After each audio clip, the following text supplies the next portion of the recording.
Hey everyone, welcome to another Lightroom tutorial on how to edit this Acura Type S.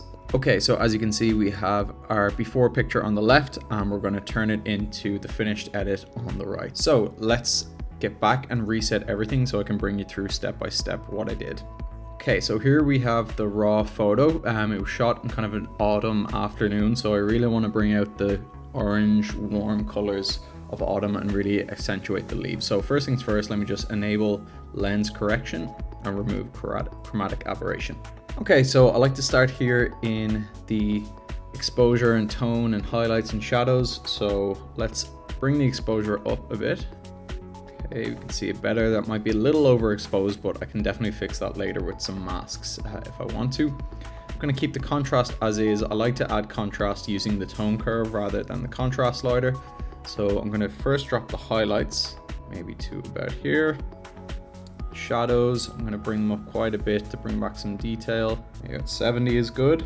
As far as my whites, not too much. I'm going to hold the Option key or Alt and then touch the white slider so I can see what parts are kind of being blown out. So I'm not going to bring it up too much, maybe about here.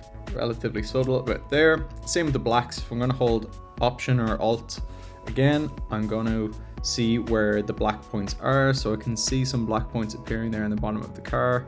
I'm just going to drop them a little bit more, maybe to about -10. Okay, and texture clarity dehaze, I'm just going to add 10 for each of these and see how it looks. And when you add dehaze, it kind of naturally brings up a bit of contrast anyway. Okay, so that looks a lot better already. If I press the backslash button on my keyboard, I can see what it looked like before. Then that looks a bit strange now when I enable the lens correction and everything. It looks a lot better already. I'm gonna add just a bit of vibrance as well to bring some of the color back. And in my tone curve, so as you can see here, we have our highlights, our midtones, and our shadows, and then we also have our RGB curves as well that we can play with. So like I said, I really want to bring out the kind of warm autumn tone, so I'm going to use these tone curves to bring those out. And also I might just change the white balance a bit. So to get the white balance, I used auto white balance on my camera, but just it's not always 100% correct. So I like to zoom in on something that's relatively white, say this sign here, this parking sign. I'll take this pin drop tool and I'm just going to find somewhere that's completely kind of gray/white. I don't want to mix it in with any reds or anything like that because that's going to throw off the white balance. You want to find something in your photo that's relatively white/kind of dark white gray. And I'm just going to touch this and let's see what that did. Okay, so that warmed it up just a little bit. If I just click this back, it was at 4,400 and I think it bumped it up to 4,800. So on to the tone curve. I'm going to just start by creating 3 or 4 points, so midtones, highlights, and shadows, and I just like to put a second one here in the shadows to give it a bit more control. So I'm going to add a lift to the shadows just so it starts to fade the blacks, not too much. About here is good. Raise the midtones a little bit because that's generally where the car sits. And let's see if I raise the highlights. Okay, we're starting to add a bit more contrast. I might just drop the highlights, kind of cap them at about here so they're not peaking too much. Bit much. I might just drop the midtones back a bit because it's looking very contrasty. Relatively happy with that. I'm not going to touch the red. Let's go straight to the green. So I want to bring some warmth into the highlights, so I'm going to click this and drag it just to the left a little bit. These are really sensitive, so I don't want to put too much green, so just to the left a little bit. And then I'm going to counteract it with some blues in the shadows, so I'm going to bring the blues into the shadows here. Really minor touches. Similar with the blues, I'm going to bring some more greens into the highlights, just drag it down a little bit. And I'm not sure what I want to do with the shadows here. Let me see what this looks like. Okay, it's too blue. If I bring it up, I'm kind of happy with the way it looks. Let's see if I put some green into the shadows. Okay, I think I'm happy with that. So as you can see, this is before the tone curve and this is with the tone curve.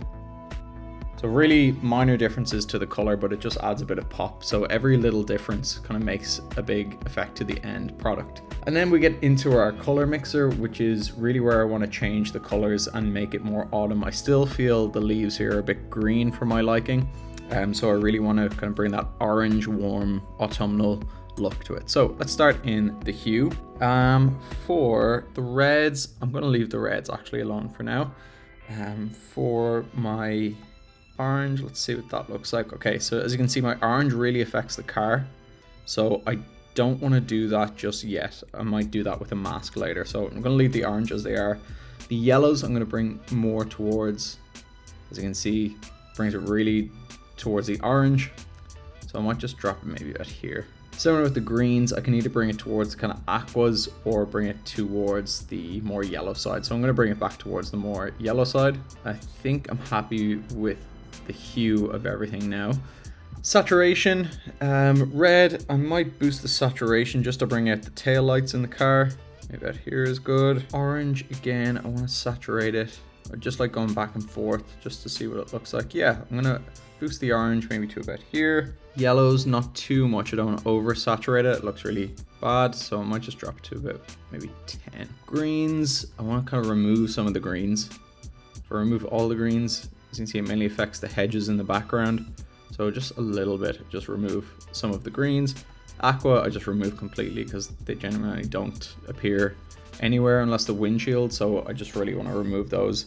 And blue, as you can see, the blue is appearing kind of in the ground and in the reflection of the car. So I just want to remove a little bit of that. I'm fairly happy. And then the rest of that warm tone I'm going to achieve by using the color grading tool. So in the shadows, just going to move towards the warm here. Not much saturation, maybe about 5. So here's the orange, so I really want to accentuate that. Highlights, again, I'm going to bring it more towards the orange. Again, if I bring it up all the way, it turns the whole thing very orange. So I just really want to get the point where I want the color and then drag back the saturation on it. Okay, and then the midtones, let me see if there's anything. Don't really want to change the color, just usually affect the luminance. Might just drop the luminance a little bit. Last thing on this page is the sharpening. So I don't want to sharpen everything. I just want to sharpen kind of the outline of the car. So I'm going to click on the masking tool here, click on this masking slider and hold down Option. And as I drag it to the right, you can see everything in white is being sharpened. So I really just want to get the outline of the car and just sharpen it a little bit. So just on this page alone, before any masks or anything like that, I'll do it before and after. Okay, moving on to the masks. There's not a whole lot I want to do. Just a general thing I like to do with car masks is do a subject mask. That selected the car pretty well, but there's some bleed over with the tree here and a bit on the ground, so I just want to clean that up. So I'm going to go subtract from this mask and do it with a brush. Yeah, that looks good for now. Okay, so generally with the car, I'm just going to give it a bit of exposure pop just to make it stand out. That looks okay. Same with highlights and some shadows increasing there. Generally, when I do that, I like to add a bit more contrast so it sits more naturally in the picture. And last thing, it looks okay for the clarity, but let's just see if I add a bit more. Okay, and another mask I like to do, again, I still feel the trees and everything up here is a bit bright, so I want to bring focus to the car. So I'm going to do an inverted radial gradient. So I click on radial gradient, draw it around the car, just so it covers the car here. And I'm going to click invert. So everything in green in the mask is being affected. Anywhere around the car here is not being affected, which is what I want. So I'm really going to drop the exposure to bring some attention to the car. Okay, that looks good. If there's anything I want to do about the crop, let me just see. I think there might be a bit too much going on at the top, so I might just drag it down a little bit. Yeah, that's more focused on the car. And usually I'm going to clean up a few things now using the generative AI remove tool. So things like this lamppost here in the back and the kind of no parking signs, they're just a slight distraction, so I'm just going to remove those. So let me zoom in. Okay, so I've zoomed in here. So it's just this pole that I want to remove. So I click on the remove tool and I've got the first one selected. Use the generative AI. Just going to draw around it. Yeah, that's good. It's not too distracting. Same thing here. I'm just going to remove these two signs. So I'm going to click remove again. Nice. And because I underexposed this photo when I shot it, as you can see, there's a lot of noise happening in the car itself and kind of in the background in the leaves. So I'm just going to hit the denoise button in Lightroom, and that usually takes about 20 seconds depending on how strong you want the effect to be. But I'm going to hit denoise and it'll just kind of make the car look a bit cleaner. Okay, so here you can see the difference that the denoise feature made. On the right here is before I use the denoise, on the left is with the denoise. So it just smooths everything out, makes it a lot cleaner. Okay, so here it is, the final before and after. So on the right, obviously we have our before image. On the left, we have a nice warm autumn tone with nice clean denoise and removed features I didn't want. I hope you liked this editing tutorial. Drop any comments below if you have any questions about the tools I used, and I'll see you at the next one.